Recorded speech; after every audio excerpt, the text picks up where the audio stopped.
Dr. Dennis Mark is Emeritus Director of Learning Forward, formerly known as the Staff Development Council.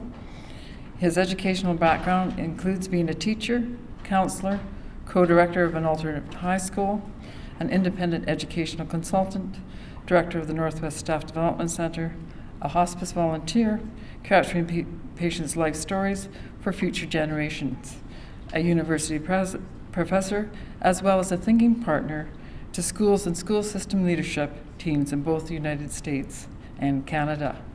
He resides in Ann Arbor, Michigan. Dr. Dennis Sparks.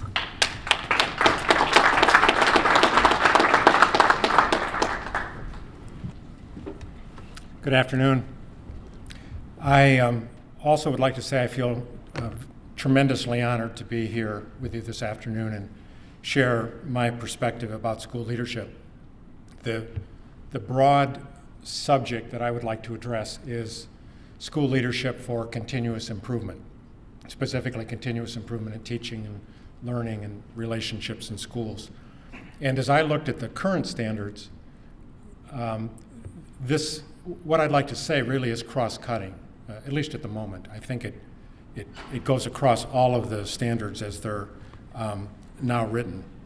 As I was preparing what I wanted to say today, I came across an article in the most recent issue of the Phi Delta Kappa magazine.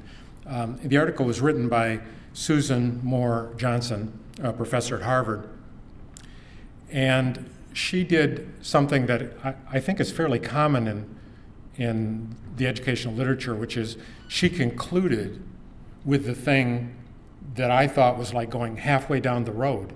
And I found myself wanting to say, okay, I really agree with that, but now what do I do with that? Now, I mean, how do you do the thing you just said must be done?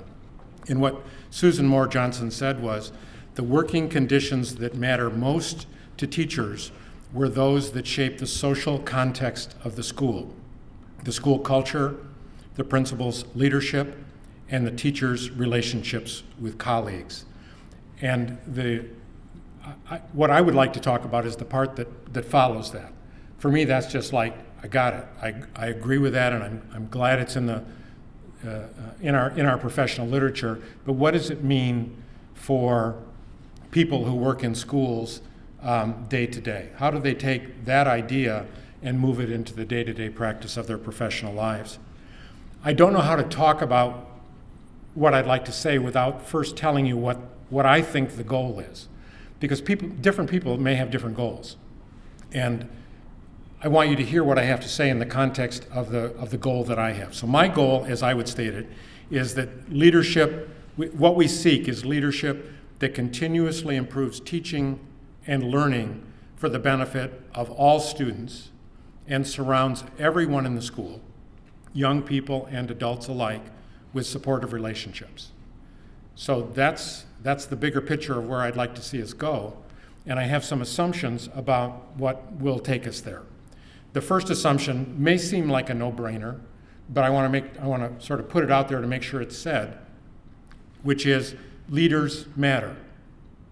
That what leaders believe, what they understand, what they say, and what they do on a regular basis matters in the life of a school. When I had my first job outside of the classroom in a leadership role, I was a teacher leader, but I was a leader.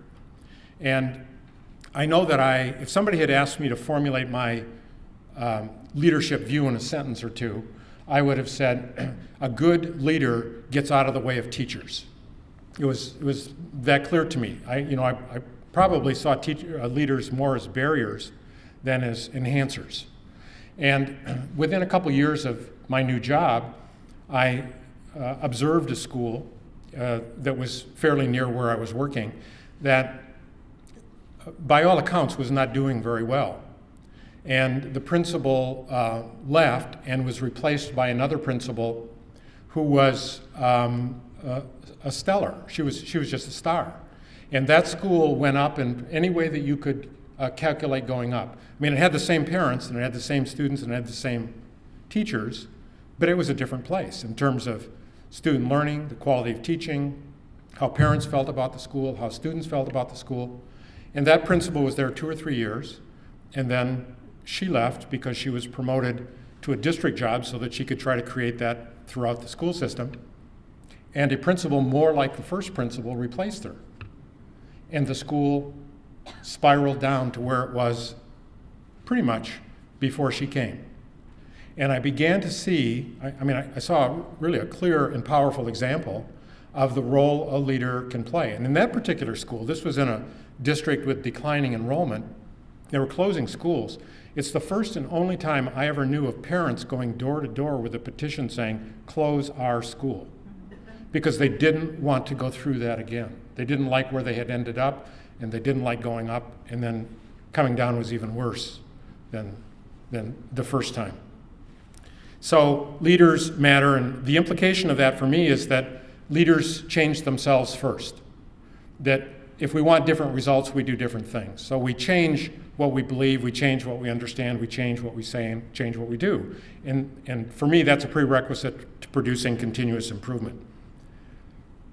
Now, I would also say, arguably, and I know there's another perspective on this, that of all the ways leaders could change, probably the most challenging is in what we believe. I've been told, and I've observed it numerous times, that probably the hardest thing to surrender is our beliefs. And so we do have beliefs. We have beliefs about the purposes of education, about what schools are for, and classrooms, and what good teaching is, and what leadership is. You know, all of those things are part of who we show up with every day at work, and they have a huge effect on what we do every day. Now, for me, here's sort of the big idea, the big assumption that I want to share with you, which is my view that culture, the culture of the school, trumps innovation. That is, we can attempt to innovate, and unless we pay attention to the culture of the school simultaneously, that innovation is as likely not to stick as it is to stick. I could give you numerous examples of that, but I don't have time in my allotted minutes today. But I'm going to guess a number of you around this room could also point to examples of when a wonderful innovation made its way to the schoolhouse door and just simply did not persist, other than sporadically here and there in one or more classrooms. So I believe, another assumption, that shaping school culture is an essential and central function of school leadership. Principals' leadership and the leadership of teacher leaders in schools, especially if they seek to achieve the goal that I suggested earlier, continuous improvements of teaching and learning for the benefit of all the kids and everyone surrounded by supportive relationships. So leaders attend to the culture in which they reside. Now, I'm going to just suggest a very small number of ways that culture can shift in ways that I think support meaningful innovation. Cultures can shift from confusion to clarity. They can shift from incoherence to coherence, or from fragmentation to sort of a unitary sense of purpose and vision. Low-level goals to compelling and challenging moral purposes, from superficial understanding of ideas and practices to deep understanding, from low trust to high trust, from isolation to teamwork and interdependence. And finally, and the one I just said and the next one I think are the hardest of all, from external accountability to internal interpersonal accountability. That is, we are responsible to one another for the continuous improvement of teaching and learning and relationships, as opposed to some outside authority. I want to just offer a couple challenges that I see in implementing leadership of the kind that that I'm describing. I came up with this idea, and I'm fairly confident that it's somebody else's, and I've just drawn it out of my memory someplace. But I'm going to call it mine for right now, unless somebody says, no, that's not yours, and then I'll say, I knew it. I knew that wasn't mine. And I'm calling this a learning-doing continuum. And that our learning as professionals begins with learning about something. We read about it, we hear about it, we have a conversation about it, but it's not very deep.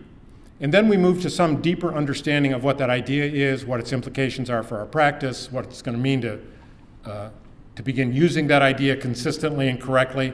And then that leads us to some new behaviors.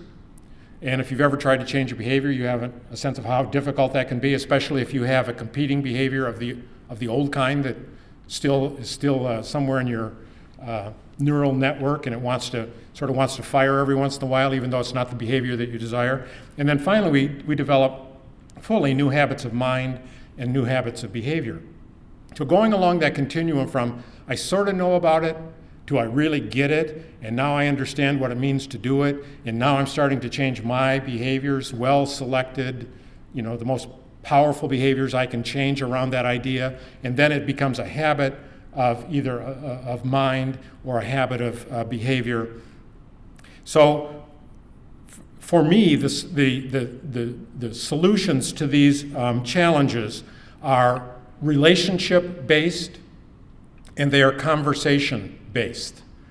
I remember a few years back reading an article in the American School Board Journal in which somebody had done a study showing the power of virtual mentorship. And I remember thinking, well, that's pretty cool, that somebody could, they wanted to describe a number of really positive attributes of these relationships that had formed and the people had never really met face to face. And I'm reading it and I'm thinking, that's great. And then I got to the end of the article and I thought, wouldn't it be something if a teacher in a school felt closer to a teacher in another state he or she had never met than the teacher down the hall who they share students with and theoretically common purposes. And for me, that is the sort of the substance of the challenge, to create the relationships with other people that are of the interpersonal accountability, relatively high levels of trust and honesty, and a lot of these kind of relationship words that are so important. I mean, I believe that the solution to most of the leadership challenges we face are profoundly human. They require that we be courageous when we would rather be silent, that we stand when we'd rather sit, that we take the extra step when it would be easiest to remain inert. And I could go on through those kinds of things. So these challenges ask us to really address what I would think of as the sort of fundamental intrapersonal, inside of us, and interpersonal qualities such as integrity, trust, risk-taking, being fully present with the people that we are with while we're with them, and those kinds of human challenges that I think transcend role, transcend purposes, and seem to show up no matter what the context and no matter what the goal. And they also, these challenges that I described, I think they also ask us to address the things that are inside of us, the intrapersonal aspects of leadership, the things we can only find in silence, that we can only find in solitude, that we can only find in reflection. Listening to the small, still voice. I mean, I don't know how we practice moral leadership if we don't occasionally go to the silent places and listen to what that voice is saying inside of us, so that we can begin to be as congruent as we can possibly be between our outside, our external actions, and that internal voice that is urging us toward the moral purposes that I think we all deeply care about. So that's what I have to say. Thank you for taking the time to listen to it.